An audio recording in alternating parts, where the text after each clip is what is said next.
Allocution de l'ANAC.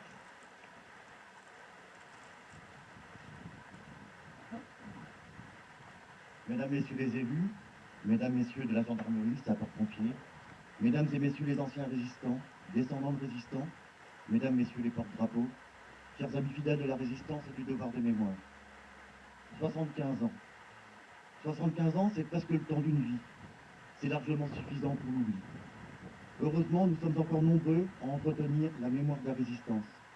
Et c'est pourquoi il nous semblait important, en ce 14 juillet, ce jour où chacun dans nos villes et villages allons célébrer la fête nationale, de nous réunir ici, à Carnabat, puis à Quillan, pour nous rappeler ce moment de notre histoire, pour se souvenir des 18 jeunes hommes tombés ici, pour nous réunir en dignes héritiers de leur combat, de leur sacrifice. Ainsi, nous restons fidèles aux résistants et aux déportés qui, dans les camps de concentration et d'extermination, se passaient ce message, relayé plus tard par Simone Veil. Rentrez et racontez pour que l'on sache et que cela ne puisse plus se reproduire. 80 ans. 80 ans n'ont pas suffi pour tirer toutes les leçons de l'histoire, pour ne pas se laisser tenter par les mêmes processus qui ont conduit le monde vers la plus grande barbarie de son histoire moderne. L'homme se laisse encore tenter par le repli sur soi, le rejet de l'autre, le nationalisme exacerbé, la violence, la guerre, le fascisme.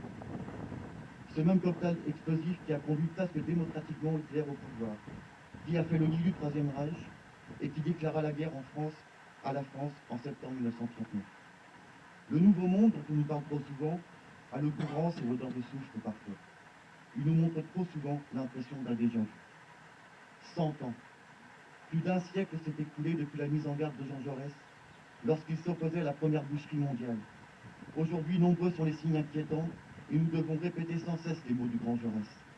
Toujours votre société violente et chaotique, même quand elle veut la paix, même quand elle est à l'état de l'apparent repos, porte en elle la guerre, comme la nuée dormante porte l'orage.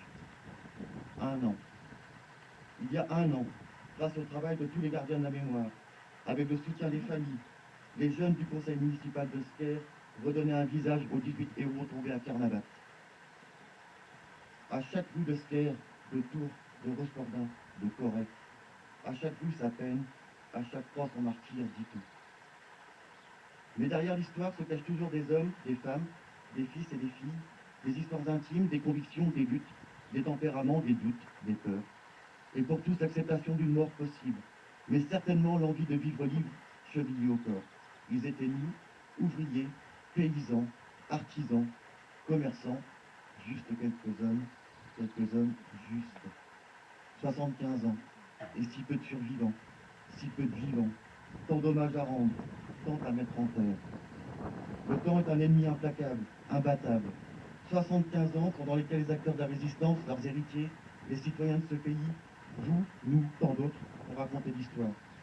Dans les livres, les écoles, au cours des cérémonies, dans des documents, pour que rien ne tombe dans l'oubli.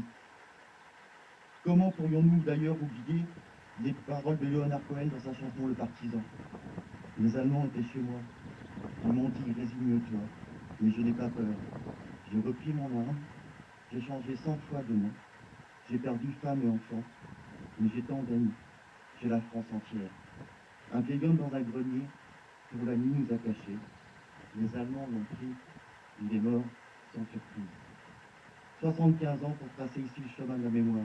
Il y associer la population, les propriétaires, les élus, alors que dans les manuels scolaires, l'épisode de la résistance, comme ils disent, se réduit comme peau de chagrin, comme un détail de notre histoire commune.